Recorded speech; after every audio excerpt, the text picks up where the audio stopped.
नमस्कार दोस्तों, आपका स्वागत है जूरल स्टडी सेंटर में। आज हम साइंस का सेकंड चैप्टर अम्ल, क्षारक एवं लवण, जिसको हम आज आपको पढ़ाएंगे। यह क्लास 10th का महत्वपूर्ण चैप्टर है। इसको हम टॉपिक बाय टॉपिक समझाएंगे। यह टॉपिक हमने लिख रखे हैं यहाँ पर, जो आप देख रहे हो। ये टॉपिक सारे हमने अंडरलाइन किए हुए हैं, और जो इस किताब में नहीं है वो मैंने अपनी भाषा में यहाँ पर बता रखे हैं, लिख सके हैं। दोस्तों, अम्ल का अर्थ होता है, अम्ल जो होते हैं खट्टे होते हैं, जिनका स्वाद खट्टा होता है, उन्हें अम्ल कहते हैं। क्षारक जो होते हैं वो क्षारक उन्हें कहते हैं, जिनका स्वाद कड़वा होता है, उन्हें क्षारक कहते हैं। लवण जो इन दोनों से अभिक्रिया करके जो मिलता है उसको लवण कहते हैं। दोस्तों, अब हम चालू करते हैं यहाँ से। क्या आप जानते हैं, ये तो सारे इसकी तो मतलब कि ये पहचान है,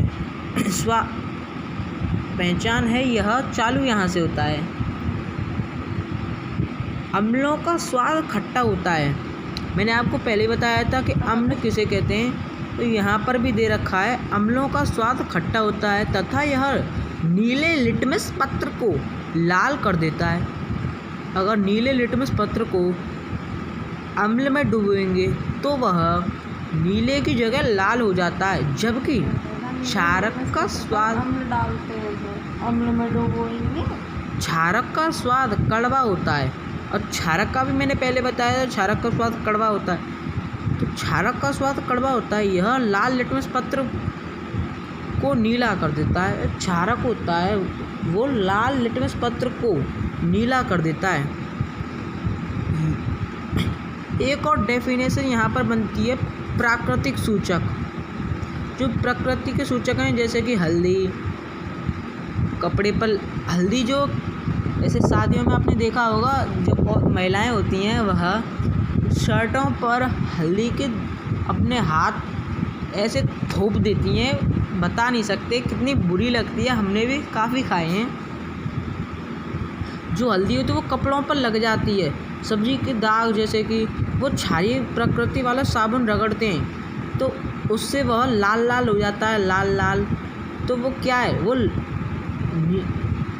लाल लाल हो जाता है, तब उस पर धब्बे का रंग भूरा लाल हो जाता है। लेकिन कपड़े अत्यधिक जल से धोने के पश्चात वह फिर से पीले रंग का हो जाता है। तो यही है क्षारक। क्षारक का स्वाद कड़वा होता है। हल्दी भी थोड़ी लाल ही जैसी होती है, वह नीला कर देता है। तो यहाँ पर टॉपिक हमने एक और बनाकर रखा है, सूचक। सूचक किसे कहते हैं? सूचक कहते हैं विलयन में अम्ल या क्षारक की उपस्थिति को दर्शाते हैं। सूचक जो होते हैं वो विलयन में अम्ल या क्षारक की उपस्थिति को दर्शाते हैं। इनका रंग या गंध अम्लीय माध्यम में बदल जाता है। जो इनका रंग होता है, गंध होता है, अम्लीय माध्यम में बदल जाता है, उन्हें सूचक कहते हैं। इनके 3 भाग होते हैं, कृत्रिम सूचक, प्राकृतिक सूचक जो मैंने अभी बताया था, और गंधीय सूचक।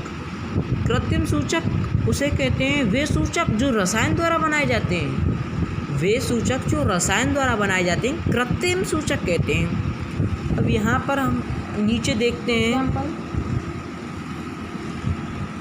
देखते हैं बहुत सारे प्राकृतिक पदार्थ, जैसे लाल पत्ता गोभी, हल्दी और हाइड्रेंजिया, पेटूनिया एवं जेरानियम जैसे कई फूलों की रंगीन पंखुड़ियाँ किसी विलयन में अम्ल एवं क्षारक की उपस्थिति को सूचित करती हैं। ये सूचित करते हैं, तभी तो इसको भी सूचक कहते हैं। वो मैंने अपने हिसाब से बनाई है, ये किताब के माध्यम से। इन्हें अम्ल, क्षारक, सूचक या कभी कभी केवल सूचक कहते हैं। अगले पर चलते हैं। यहाँ पर भी एक टॉपिक है जो मैंने आपको पहले ही बताया था कि गंधीय सूचक। तो सूचक का ही एक भाग होता है गंधीय सूचक, जिनकी गंध अम्लीय और क्षारकीय माध्यम में भिन्न भिन्न होती है। जिनकी गंध अम्लीय क्षारकीय माध्यम में यानी भिन्न भिन्न मतलब होता है अलग अलग होती है, उन्हें हम गंधीय सूचक कहते हैं। जैसे कि वेनिला, प्याज एवं लौंग का तेल। वेनिला एक पदार्थ होता है, एक चीज़ होती है प्याज का रस ये अम्लीय माध्यम है। इसकी गंध बदल जाती है, लौंग के तेल की समान रहती है। आइए अम्ल एवं क्षारक के रासायनिक गुणधर्मों को समझें। अगले पेज पर हम चलते हैं। यहाँ पर अभिक्रियाओं में धातु अम्लों से हाइड्रोजन परमाणु का हाइड्रोजन गैस के रूप में विस्थापित करती है और एक यौगिक बनता है जिसे लवण कहते हैं। अम्ल के साथ धातु की अभिक्रिया को इस प्रकार व्यक्त कर सकते हैं। अगर हम धातु के साथ अभिक्रिया करेंगे तो वह लवण बनाता है और हाइड्रोजन गैस मुक्त करता है। इसलिए इसका एक एग्जाम्पल हम देते हैं 2HCl यानी कि हाइड्रोक्लोरिक और Zn जिंक।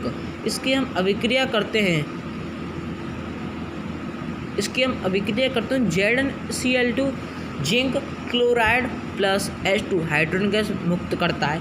हमने आपको बताया था अम्ल की धातु के साथ अम्ल हो गया हाइड्रोक्लोरिक अम्ल, पीछे अम्ल आ रहा है Zn जिंक जो कि होती है धातु। इसको हम अभिक्रिया करते हैं Zn क्लोरीन, ये क्या हो गया, ये हो गया लवण और ये होगी गैस, हाइड्रोजन गैस मुक्त करती है। आपने समझ लिया। अब हम अगले एग्जाम्पल पर पहुंचते हैं। ये भी एक वही एग्जाम्पल है, लवण धातु सोडियम जिंकेट। अब हम अगले टॉपिक पर पहुंचते हैं। धातु कार्बोनेट तथा धातु हाइड्रोकार्बोनेट अम्ल के साथ कैसे अभिक्रिया करते हैं। धातु कार्बोनेट तथा धातु हाइड्रोकार्बोनेट, जी हाँ, धातु हाइड्रोकार्बोनेट का दूसरा नाम होता है धातु बाइकार्बोनेट होता है। इसका एक सूत्र भी है, इसको धातु प्लस धातु कार्बोनेट इक्वल टू लवण प्लस CO2, मतलब कि धातु कार्बोनेट और धातु हाइड्रोकार्बोनेट अम्ल के साथ अभिक्रिया। यहाँ पर दो एग्जाम्पल दे रखे हैं।